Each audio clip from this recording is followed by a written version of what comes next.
Friends, இந்த வலிமை உள்ளவன் வலிமை இல்லாதவனை ஏமாற்றும் போது இவனால் அவனை ஒன்றுமே செய்ய முடியாது. அப்போ இவன் என்ன செய்வானா, சாபம் விட்டுருவான். ஏன்னா இவனால் ஒன்றும் செய்ய முடியாது. அதோடு அவன் இருக்க மாட்டான். நீ போடா, அவன் சாபம் என்ன பண்ணுது போடான்ட்டு அவன் போயிடுவான். ஆனால் இவன் நடுராத்திரி கண்ணு முழிச்சாலும் இவனுக்கு அதே ஞாபகம் வரும். 24 மணி நேரமும் டக்கு டக்கு டக்குன்னு அது ஞாபகம் வந்துக்கிட்டே இருக்கும். நம்மளை இப்படி பண்ணிட்டானேன்னு அவன் நினைக்கும் போதெல்லாம் புதுசு புதுசாக சாபம் விட்டுக்கிட்டு இருப்பான் மனசில். அது ஃபுல்லாக அந்த எதிராளியை போய் சேர்ந்துடும். இந்த மாதிரி இவன் ஒரு தடவையும் வயிறறிஞ்சு ஒரு சாபம் விட்டுக்கிட்டு இருப்பான். எல்லாமே போய் அவனை சேர்ந்து அவனுடைய சந்ததிகளை தான் பாதிக்கும்.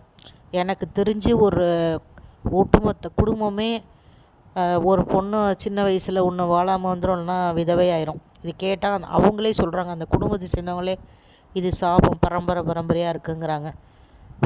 அதனால் ஃப்ரெண்ட்ஸ், எல்லோரும் நல்லதையே நினைங்க. இதை நிறைய பேத்துக்கு ஷேர் பண்ணி விடுங்க. சப்ஸ்கிரைப் பண்ணுங்கள் ஃப்ரெண்ட்ஸ்.